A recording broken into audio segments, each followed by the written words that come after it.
जाती है, उनके लिए कमरा वो घर से आई है जी, मटन भी करूं जाना है मिलता है। उनके ऊपर केसेस तो देखिए क्या है, पाकिस्तान से खेलने से लेकर।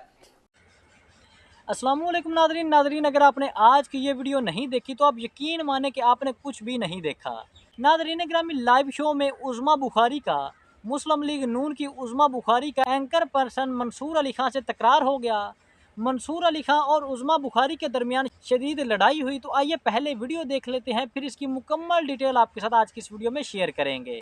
तो वीडियो को शुरू करने से पहले आपसे छोटी सी रिक्वेस्ट है कि आपने वीडियो को आखिर तक लाजमी देखना है, और अगर वीडियो अच्छी लगे तो वीडियो को लाइक और चैनल को लाजमी सब्सक्राइब कीजिएगा। तो बगैर आपका टाइम ज़ाया किए चलते हैं, वीडियो को शुरू करते हैं। मैं कसम खा सकता हूं इस बात को कि अगर ये मेरे साथ प्राइवेटली बैठेंगी तो ये एक्सेप्ट करेंगे इस बात को कि 2024 के इलेक्शंस की क्रेडिबिलिटी पे बहुत बड़े की नफी करें कि आपको कोई सपोर्ट है किसी तरह से एस्टैब्लिशमेंट की। ये जरा इस शेल से बाहर निकल आए आप लोग। नहीं, ऐसा नहीं है मुनीब साहब, ये बनाया जा रहा है। जाहिर है वो लोग जो अब अपनी करतूत और अमाल नामे भुगत रहे हैं, जो खुद अपनी हरकतों की वजह से जो है वो जो साइडलाइन हुए हैं, ये जो कुछ वो भुगत रहे हैं, उसके ऊपर उसके यकीनन ये बात दुरुस्त है कि पॉलिटिकली उसका बेनिफिट हमें होगा। लेकिन उसमें हमारा रोल क्या है? क्या हमने 9 मई कराया है? क्या हमने अलकादर ट्रस्ट से पैसे खाने को कहा था? क्या हमने कहा था कि हीरे मांगो? क्या हमने कहा था ज़कात खैरात खाओ, मनी लॉन्ड्रिंग करो मुलाजमों के नाम के ऊपर? और जिनको ये दूसरों को कह रहे हैं ना कि उनको जो है वो करप्शन का ताज बनाना चाहिए, माफ कीजिएगा, जो इमरान खान है ना, उसको तो किस किस तरह के ताज पहनाए जा रहे हैं या उसके ऊपर कौन कौन से ताज सजते हैं, मैं तो वो बता भी नहीं सकती, मैं तो वो कह भी नहीं सकती। लेकिन मैंने मंसूर की बात के ऊपर जो है वो जरूर रिस्पॉन्ड करना है। मंसूर साहब जो है ना, वो यहाँ पर मेरा उनका इख्तलाफ आ जाता है कि मंसूर साहब भी ना मतलब नीवी था के ऊपर जरा वो रखते हैं, उनको सियासतदान मिलते हैं बाकी हमेशा बाकी लोगों की तरह कि सियासतदान को जो है वो बदनाम कर दो, सियासतदान को बुरा कह दो तो शायद इससे बहुत अच्छा हो जाता है। बिल्कुल माफी मांगे, सब मांगे, सिर्फ सियासतदान क्यों मांगे? सियासतदान इस्तेमाल होते हैं, इस्तेमाल होते रहे हैं, पाकिस्तान की तारीख है। मिसाके जमहूरियत किया ना, और मिसाके जमहूरियत करके सबने माफी मांगी और कहा हम नहीं, फिर एक दूसरे के दुआले हो गए ना, मिसाके जमहूरियत करके एक दूसरे की ऐसी तैसी फेर गए ना।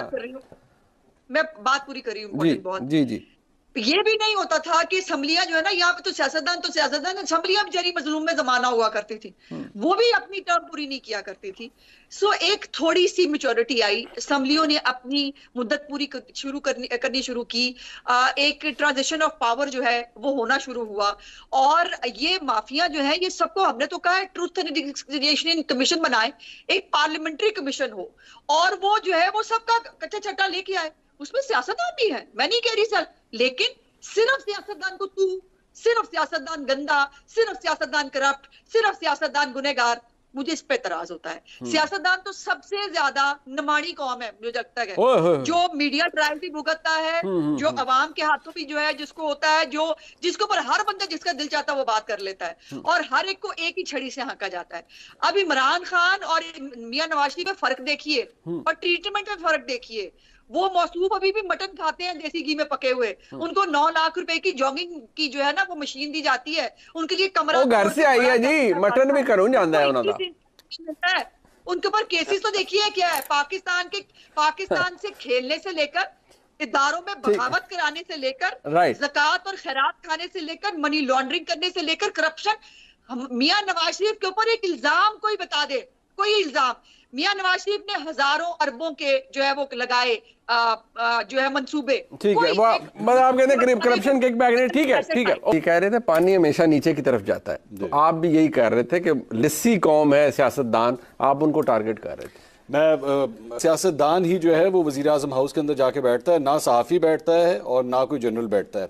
दूसरी बात यह कि आए मेरे साथ उचित हाथ चलने हैं, बैठ के कमिट करें, ऑन स्क्रीन आज कमिट करें अज़मा साहिबा, वो तमाम अफराद जो छुप छुप के लोगों की रिकॉर्डिंग्स करते हैं और गैर कानूनी तौर पे करते हैं, हम उनका एहतसाब करेंगे, ले उनके नाम लेते हैं। आइए मेरे साथ बैठ के कमिट कीजिए कि जो जो अफसर, जो जो ऐसा शख्स, चाहे वो ब्यूरोक्रेट हो, जनरल हो, जज हो, कोई भी हो, आइए उनका हम बैठ के एहतसाब करेंगे कि किस तरह वो बैठ के हुकूमतें बनाते हैं और गिराते हैं, उन सब का एहतसाब करेंगे। मेरे साथ बैठ के आज कमिट कीजिए, सेनेट के अंदर सादिक संजानी के लिए जब आपके 14 वोट इधर से उधर हो गए थे, आप उसकी तहकीकात करेंगे और उनको उठा के जेलों के अंदर फेंकेंगे, पीछे नहीं हटेंगे। मेरे साथ करें आज इस बात की कमिटमेंट कि आप लोग जो वोट को इज्जत दो की बात करते थे, आज वो वोट को इज्जत दो किधर गया है। और जिन जनरलों के नाम जो है वो आपके कायद नवाज शरीफ साहब ने गुजरांवाला के अंदर लिए थे, आप मेरे साथ ये कमिटमेंट कीजिए, मैं सियासतदानों का आज से नाम ही लेना बंद कर देता हूं। सियासतदान का नाम सिर्फ इसलिए लिया जाता है क्योंकि उनको लोग वोट डालते हैं। जब इलेक्शन में आप लोग खड़े होते हैं, आपको वोट डालते हैं, आपसे ये एक्सपेक्ट करते हैं। मैं तो आपकी जो मरियम नवाज साहिबा, उनके साथ जब इंटरव्यू किया था तो मैंने उनसे कहा था कि जी करें कमिटमेंट कि जैसे ही आप हुकूमत में आएंगे तो जनरल बाजवा और जनरल फैज का एहतसाब आप लोग करेंगे।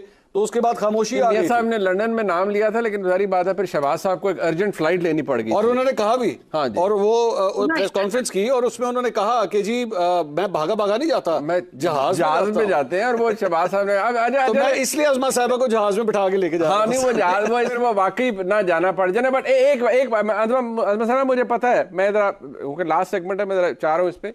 एक बात फैक्ट है कि क्या वाकई ऐसा है कि हमारे मुल्क में हकीकी इक़्तिदार को हासिल नहीं कर सकता जब तक उसको कबूलियत का फैक्टर ना हासिल हो, और खास तौर पर एस्टैब्लिशमेंट की जानिब से। ये एक फैक्टर है। Is it a ground reality? There is no denying the fact, there is no, लेकिन प्रॉब्लम ये है कि जब ये कबूलियत आती है तो तमाम वो चीजें जिसमें जब ये कबूल नहीं होते और जिसमें उस वक्त ही आवाज उठाते हैं, उसकी तरफ से आंखें फेर ली जाती हैं। ये लाकानूनियत, ये जानते हैं इस बात को। इलेक्शंस की क्रेडिबिलिटी में सवेर सवालिया निशानात हैं। अज़मा साहिबा जानती हैं इस बात को। मैं कसम खा सकता हूं इस बात को कि अगर ये मेरे साथ प्राइवेटली बैठेंगी तो ये एक्सेप्ट करेंगी इस बात को कि 2024 के इलेक्शंस की क्रेडिबिलिटी पे बहुत बड़े सवालिया, बट दे विल नॉट से इट ऑन पब्लिक। अभी भी नहीं कहेंगी, नहीं कहेंगी। बट एक बात, क्या अज़मा बुखारी साहिबा 2024 का इंतखाब 2018 के इंतखाब से बेहतर? बिल्कुल, ये कतई तौर पर। अच्छा, मेरा ये एक वो है कि बहुत कोई इंटरनल पार्टी की बात हो तो वो मैं जाहिर है पब्लिकली और प्राइवेटली शायद मुख्तलिफ होती है, लेकिन जो प्रिंसिपल चीजें हैं वो मेरी कभी भी पब्लिक प्राइवेटली मुख्तलिफ नहीं होती। पहली तो बात ये है कि 2024 का इलेक्शन अगर सिर्फ इसलिए क्रेडिबल है कि इमरान खान को और उसके जितने दहशतगर्द विंग है जो उसका, उनको खुली छुट्टी दे दी जाए, तो आई एम सॉरी, ये तो नहीं हो सकता ना, ये नहीं होगा। और क्या हमारे लिए जब 2018 को जो है उसमें 13 जुलाई को मियां साहब को जो है 9 जुलाई को सजा सुनाई जाती है, 13 जुलाई को वो आकर बेटी समेत अरेस्ट हो जाते हैं और हमें 25 जुलाई को इलेक्शन लड़ना होता है। वो क्रेडिबिलिटी उस वक्त थी क्या इलेक्शन कि जब 9 सीटें हमारी ज्यादा थी 25 जुलाई की रात को पंजाब असेंबली के अंदर, हमारी हुकूमत बनने नहीं दी गई और वहां पर जो है धक्के से हुकूमत पंजाब की बुजदार की बना दी गई। वो क्रेडिबिलिटी रिस्पॉन्ड करना है। मंसूर साहब शायद मैं दोबारा कोशिश करती हूँ कि मैं अपना पॉइंट ऑफ व्यू समझा सकूं। मियां साहब इतना टाइम नहीं है भाजी, तो कह रहे हैं मियां साहब, यही तो कह रहे हैं कि मेरे प्रोग्राम में कर लेना आगे चाहिए, यही तो गुजारिश कर रहे हैं वो।